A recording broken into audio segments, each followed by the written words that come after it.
ఊరి యొక్క నిశ్శబ్దంలో ఎప్పుడూ తుఫాన్ యొక్క అలికిడి ఉంటుంది. శివ అన్న ఈ పేరు వింటే మంచి మంచి వాళ్లకి చెమటలు పట్టేవి. గాని ఈరోజు ఆయనే చాలా ఒత్తిడిలో ఉన్నాడు. బుర్ర పాడైపోతోంది నాకు. పోలీస్ యొక్క బందోబస్తు ఎంత టైట్ గా ఉందంటే నాకు ఊపిరి తీసుకోవడం కష్టమవుతోంది. ఒకవేళ గురునాథ్ సింగ్ యొక్క పిల్లోడు గోపిని రేపటిలోపు కిడ్నాప్ చెయ్యకపోతే నా చేతుల నుండి 5 కోట్ల డీల్ పోతుంది. నీకు అర్థమవుతోందా లేదా రమణ? అన్నా, నేను తెలుసుకున్నాను. మన పాత మనుషులందరూ అండర్ గ్రౌండ్ లో ఉన్నారు. ఇన్స్పెక్టర్ షికావత్ కుక్కలా వెంబడిస్తున్నాడు. మనకిప్పుడు ఎలాంటోడు కావాలంటే వాడి మీద పోలీసులకి అస్సలు డౌట్ రాకూడదు. అంటే సాధారణ వ్యక్తి ఎవరైనా. సాధారణ వ్యక్తి సరిగ్గా చెప్పావు. ఎలాంటోడంటే వాడి పేదరికంతో నిస్సహాయుడై ఉండాలి. ఎలాంటోడంటే వాడి అత్యాశ సింహం నోటిలో అయినా చెయ్యి పెట్టేలా ఉండాలి. ఇలాంటోడెవడైనా ఉన్నాడా నీ దృష్టిలో? ఉన్నాడు గదన్నా, ఊరి చివరున్న బంటీ బిర్యానీ. వాడి మీద ఎంత రుణాలున్నాయంటే 100 రూపాయల కోసం నాలిలో కూడా దూకేస్తాడు. మరి ఆలస్యమెందుకు? ఈ రోజు రాత్రికే వాడి ఇంటర్వ్యూ తీసుకుందామైతే. విధి కూడా విచిత్రమైన ఆటలాడుతుంది. బంటి రేపు తన బిర్యానీ బండి వేలమవుతుందని దిగులు పడుతుంటాడు. కాని అతనికి తెలియలేదు తన జీవితం మొత్తమే వేలం కాబోతుందని. హే భగవంతుడా, 2 లక్షల యొక్క అప్పు. చమన్లాల్ రేపు నా తోలు తీసేస్తాడు. ఈరోజు చూస్తే నా సంపాదన కేవలం 300. బాబూ నాయనా, కొంచెం బిర్యానీ పెడతావా? 2 రోజులుగా ఏం తినలేదు నాయనా. నాకు భోజనం పెట్టి పుణ్యం కట్టుకో నాయనా. అరే వెళ్ళు పెద్దాయనా, ఇక్కడ నా దగ్గరే మొత్తం ఎండిపోయింది. ఇంక నీకెక్కడి నుండి పెట్టను? పోనీలే తీసుకో పెద్దాయనా. ఎలాగూ రేపటి నుండి ఈ బండి ఇంక ఉండదు. ఇంక నువ్వైనా నన్ను ఆశీర్వదించు. బిర్యానీ ఇవ్వగానే ఆ పెద్దాయన పిచ్చివాడిలా తింటుంటాడు. అప్పుడే ఒక బండి వచ్చి ఆగుతుంది. ఏరా బిర్యానీ వాడా, విన్నాను నీ వ్యాపారం జరగడం లేదంటగా. శివన్న నువ్వా? అవునన్నా, కొంచెం వ్యాపారం జరగడం లేదు. శివ నవ్వుతాడు. ఒక చిన్న సూట్ కేస్ దడాల్మని బండి మీద పెడతాడు. దీంట్లో 2.5 లక్షలున్నాయి. 2.5 లక్షల? దీనికోసం నాకు ఏం చేయాల్సి ఉంటుంది? అరే తెలివి తక్కువడా, డబ్బింత ఇస్తున్నానంటే పని కూడా పెద్దదే అయ్యుంటుంది కదరా. ఒక చిన్న పార్సల్ చెయ్యాలి. గురునాథ్ సింగ్ యొక్క పిల్లవాడు గోపాల్. వాడు ప్రతిరోజు ఉదయాన 5 గంటలకి జిమ్కి వెళ్తాడు. వాడెలా ఉంటాడంటే తెల్ల టీషర్టు, నీలం రంగు టోపీ, చేతిలో జిమ్ బ్యాగ్. వాణ్ణి కారులో వెయ్యి నా దగ్గరికి తీసుకొనిరా చాలు. కిడ్నాపింగా? అన్నా, నేను ఈ రోజు వరకు బిర్యానీ హండి కంటే బరువైన వస్తువు ఇంకేం మొయ్యనే లేదు. అలాంటిది ఒక మనిషిని ఎలా కిడ్నాప్ చేయగలను?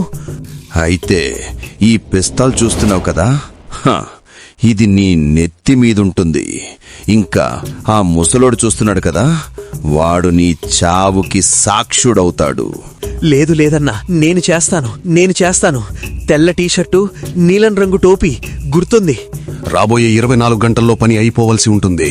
ఆ గోపాల్ నా డీల్లో ఆటంకం కలిగిస్తున్నాడు. చివరిసారి వాడు నా మీద దాడి కూడా చేయించాడు. సరే, పని అయిపోతుంది సిమానా. ఉదయం 5 అవుతుంది. బంటి కార్తో అక్కడికి వస్తాడు. బంటి, వీణ్ణొక్కసారి కారులో పడేస్తే చాలరా నానా, జీవితం సెట్ అయిపోతుంది. గాని ఇంకా రాలేదేంటి వాడు? బంగ్లా నుండి ఒక అబ్బాయి బయటకు వస్తుంటాడు. తెల్ల టీషర్ట్, నీలం టోపీ, చేతిలో జిమ్ బ్యాగ్. అదిగో వాడు వచ్చాడు. తెల్ల టీషర్టు, నీలం టోపీ, చేతిలో బ్యాగు. వీడే గోపాల్. ఎలా అయితే గోపాల్ దగ్గరికి వస్తాడో అప్పుడు బంటి చిరుత యొక్క వేగంతో వాడివైపు పరిగెడతాడు. ఇంకా వాణ్ణి వెనక నుండి పట్టుకుని వాడి ముఖం మీద క్లోరోఫామ్ యొక్క రుమాలి పెడతాడు. ఇంకా వాణ్ణి లాగి కారులో వేస్తాడు. ఇంకా అక్కడి నుండి వెళ్లిపోతాడు. శివన్న చెప్పిన పని అయిపోయింది, ఇంకా నాది కూడా. అతి ఉత్సాహంలో, ఆవేశంలో విచక్షణ కోల్పో అంటే ఇదేనేమో. బంటి టార్గెట్ నైతే ఎత్తుకొచ్చాడు. కాని ఏది? నేను నీ మెసేజ్ చూశాను. ఇప్పుడు త్వరగా నాకు గోపాల్ని చూపించు. బంటి కార్ నుండి ఒకడిని లాక్కొని వస్తాడు. వాడిని చూసి శివముఖం కోపంగా మారిపోతుంది. అరే గాడిదా, వీడు గోపాల్ కాదు, వీడు గురునాథ్ సింగ్ యొక్క కుక్కల్ని తిప్పే చోటు వీడు. వీణ్ణి ఎందుకెత్తుకొచ్చావురా యదవా? అరే మీరే కదా అన్నారు ఎవడైతే జిమ్ కి వెళ్తున్నాడో వాణ్ణి ఎత్తుకురమ్మని. అరే వీడు జిమ్ముకి వెళ్లట్లేదురా, బ్యాగులో కుక్కల యొక్క బిస్కెట్లున్నాయి. వీడు కుక్కల్ని తిప్పడానికి తీసుకువెళ్తున్నాడు. సారీ శివన్న, రూపం గుర్తుపట్టడంలో కొంచెం గజిబిజి అయ్యింది. గజిబిజి నువ్వు కాదురా, నేనయ్యా నీకు పనిచ్చినందుకు. తీరా 2.5 లక్షలు, తీరా బయటికి ఇప్పటికిప్పుడు. బంటికి అనిపిస్తుంది చేతికొచ్చిన డబ్బులు వెళ్లిపోతాయేమో అని. వాడు శివ అన్న కాలు మీద పడిపోతాడు. కేవలం ఒక్క అవకాశం శివన్న, ఇంకొక్క అవకాశం. నేను పక్కా ఈసారి ఒరిజినల్ గోపాల్ని ఎత్తుకొస్తా. సరే, కేవలం ఒక్కటే ఇంకా ఆఖరి అవకాశం. ఈసారేమైనా తప్పు జరిగిందా? ఈసారి బంటి చాలాసేపు గమనించాడు. నల్ల రంగు జాకెట్, ఇంకా ఖరీదైన షూస్. ఖరీదైన బూట్లు, జాకెట్. ఖచ్చితంగా వీడే గోపాలయ్యుంటాడు. ఇప్పుడు నిన్ను ఎవ్వరూ కాపాడలేర్రా నాన్నా. బంటి వెనక నుండి మెల్లగా వెళతాడు. క్లోరోఫామ్ రుమాల్ని తీస్తాడు. ఇంక వెనక నుండి గట్టిగా పట్టుకుంటాడు. ఆ వ్యక్తి చాలా బలంగా ఉన్నాడు. ఇద్దరూ చాలా సంఘర్షణ పడతారు. కాని వెనక నుండి బంటి ఇటుకతో తలపైన కొట్టి స్పృహ తప్పిపోయేలా చేస్తాడు. బాబ్రే, వీడసలు ఏం తింటాడో, చాలా బరువుగా ఉన్నాడు. బంటి వాణ్ణి కార్లో వేసి ఇంకా అక్కడి నుండి త్వరగా వెళ్ళిపోతాడు.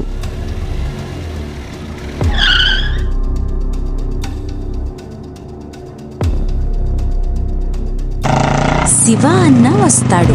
బంటి వాడిని ఆ అబ్బాయి దగ్గరికి తీసుకువెళతాడు. శివ వాడిని చూసి గట్టిగా అంటాడు, అరే ఎవడ్రా వీడు? నీకసలు తెలుస్తుందా నువ్వు ఎవర్ని ఎత్తుకొచ్చావో? హా, గోపాల్ కదా, వీణ్ణి పట్టుకోవడానికే కదా మీరు నన్ను పంపించింది. అరే తెలివి తక్కువ దద్దమ్మ, వీడు గురునాథ్ సింగ్ యొక్క జిమ్ ట్రైనర్ అయిన బబ్లూరా వాడు. నీకు తెలియడం లేదా ఎవరు గోపాల్లో? నువ్వు నన్ను నాశనం చేసేశావు. ఇప్పుడు గోపాల్ జాగ్రత్త పడతాడు. చాలు, చాలా అయ్యింది బిర్యానీ వాడా. తిరిగి చైనా డబ్బులు ఇప్పటికిప్పుడే, లేదా ఇప్పుడే నిన్నిక్కడే బిర్యానీ చేసేస్తాను. గన్ని చూసి బంటి భయంతో వణికిపోతాడు. వాడికి వాడి బిర్యానీ బండి ఇంకా వాడి ప్రాణాలు ప్రమాదంలో కనిపిస్తాయి. సడన్ గా వాడి చూపు పక్కనే ఉన్న ఐరన్ కడాయి మీద పడుతుంది. సడన్ గా బంటిలో ఒక ధైర్యం వస్తుంది. బంటి ఆ కడాయిని తీసుకుని శివ నెత్తి మీద గట్టిగా కొడతాడు. అప్పుడు శివాకి కళ్ళు తిరుగుతాయి. ఇంక వాడు అక్కడే పడిపోతాడు. చాలా చూశాను నీ నాటకాలు. ఎప్పుడు నుండో చూస్తున్నాను. నేనేదో రౌడీజం వదిలేసి మంచిగా బతుకుతున్నా కాబట్టే నీకు నేను చులకనా? శివ, బబ్లు, చోటు వీళ్ళు ముగ్గురిని బంటి తాడుతో స్టోర్ రూమ్ లో బంధిస్తాడు. పోలీసుల యొక్క రైడ్ పడుతుంది. పోలీస్ కార్లు ఆ ప్లేస్ ని చుట్టుముట్టాయి. ఓయ్ బిర్యానీవాడా, బయటికి రా. ఇంకా స్టోర్ రూమ్ తీ. మేము 4 పక్కలా పకడ్బందీ చేశాం. నువ్వు తప్పించుకోవడం అసాధ్యం. బయటికి రా, లేదంటే ఎన్కౌంటర్ చేసి పడేస్తా. ఇన్స్పెక్టర్ అలా అనడంతో బంటి భయపడుతూ సెటర్ ని తీస్తాడు. లోపల ముగ్గురు శివ, బబ్లు, చోటు కట్టేసి ఉంటారు. ఇన్స్పెక్టర్ దగ్గరికి వెళ్తాడు. ఇంకా ముగ్గురు గుండాల్ని కట్టేసి ఉండడం చూసి ఆశ్చర్యపడిపోతాడు. పోలీసుల్ని మెచ్చుకోవాల్సి ఉంటుంది బంటి. ఇంకా మనం ఇంత తెలివిగా పనిచేశాం, అయినా పోలీసులు ఇక్కడికి వెతుక్కుంటూ వచ్చేశారు. నా ప్లాన్ ఇంకా నా లొకేషన్ గురించి ఎవరికీ అసలు తెలీదు. కానీ పోలీసులకి మన లొకేషన్ కోసం ఎలా తెలిసింది? ఇన్స్పెక్టర్ విక్రమ్. అయ్యా, కొంచెం బిర్యానీ పెట్టవయ్యా. 2 రోజులుగా నేను ఏమీ తినలేదు. ఆశీర్వాదాలు పొందుతావ్, చాలా ఆశీర్వదిస్తా. ఇంకా శివన్న, ఇంకా గ్యాంగ్, ఎలా ఉంది నా యాక్టింగ్? పోలీస్ స్టేషన్లో ఉన్న విందు కోసం రెడీ అయిపోండి.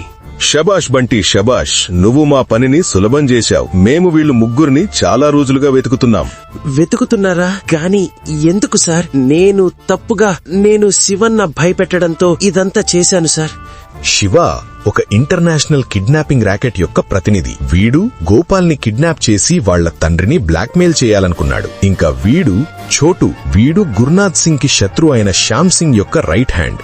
చాలా రోజుల నుండి గురునాథ్ సింగ్ ఇంట్లో మారు రూపంలో వాళ్ళింట్లో తప్పించుకొని ఉంటున్నాడు. ఇంకా ఈ బబ్లు జిమ్ ట్రైనర్. వీడొక international sharp shooter. Gurunath Singh ని చంపే మిషన్ మీద ఉన్నాడు. ఓరి దేవుడా, ఇదంతా ఏం జరిగింది? నేనేదో నా అప్పులు తీరుతాయని అలా చేశాను. నిన్ను నేను వదలను రబ్బంటి. అరే నోరు ముయ్యిరా గొండా ఎదవా. నువ్వు జైలు నుండి బయటకు వస్తే కదా వీణ్ణి నువ్వు వదిలేది. బంటి, నువ్వు అనుకోకుండా అయినా సరే చాలా పెద్ద గ్యాంగ్ ని పట్టించావు. అరే, వీడే బంటి బిర్యానీ వాడు. వీడు చాలా ప్రమాదకరమైన 3 దొంగల్ని పట్టించాడు. బంటి, పద పోలీస్ స్టేషన్ కి, కొంచెం పేపర్ వర్క్ చేయాలి. కాని సార్, నేనే ఎందుకో? అంతా నాశనమైపోయింది. ఇప్పుడున్న బిర్యానీ బండి పోయినట్టేనా సార్? నీ బిర్యానీ బండికి ఏం కాదు. ఈ రోజు నుండి నీ బిర్యానీ బండి పోలీస్ ప్రొటెక్షన్లో ఉంటుంది. గురునాథ్ సింగ్ కంగారుగా పోలీస్ స్టేషన్లోకి వస్తాడు. ఇన్స్పెక్టర్ సార్, నా మనుషులని ఎవరు అరెస్టు చేశారు? వీళ్ళు మీ మనుషులేం కాదు గురునాథ్ గారు. వీళ్ళందరూ శివ యొక్క గుండాలు. ఇంకా వీళ్ళని పట్టింది పోలీస్ వాడేం కాదు, ఈ బిర్యానీ అమ్మే బంటి. అచ్చా, నువ్వా? ఇది ఎలా జరిగింది? క్షమించండి అయ్యగారు, అంతా తెలియకుండా అయిపోయింది. తెలియకుండా అయినా సరే గాని పనైతే చాలా పెద్ద చేశాడు. గవర్నమెంట్ నీకు బహుమతి ఇవ్వాలనుకుంటుంది, కానీ ఒక సమస్య ఉంది. సమస్య? ఇప్పుడు మళ్ళీ ఎలాంటి సమస్య సార్? శివ నీకేదైతే 2.5 లక్షలిచ్చాడో అది బ్లాక్ మనీ. అది గవర్నమెంట్కి ఇవ్వాల్సుంటుంది. అంటే నేను మళ్ళీ తిరిగి అదే అప్పుల్లో మునిగిపోతానా సార్? అరే మూసుకోరా, బహుమతి ఏంటో వినరా ముందు. గవర్నమెంట్ నీకొక లైసెన్స్నిస్తుంది, ఒక పెద్ద డాబాది. దానికి ఎటువంటి అద్దె ఉండదు. ఇంకా 1 లక్ష నగదు ఇస్తుంది.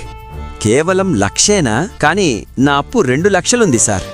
మిగిలిన 1 లక్ష గురునాథ్ సింగ్ ఇస్తారు, ఎందుకంటే అతని కొడుకుని ఇంకా అతన్ని కాపాడినందుకు. ఏం గురునాథ్ గారు?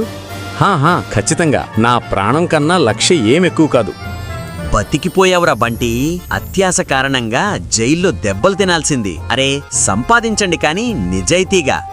ఇంకా వీడియో నచ్చినట్టయితే వీడియోని తప్పకుండా లైక్ చేయండి. వీడియో మీకు ఎలా అనిపించిందో కామెంట్ చేయండి. మీరు వెళ్లే ముందు ఛానల్ని తప్పకుండా సబ్స్క్రైబ్ చేసుకోండి. జయ హో.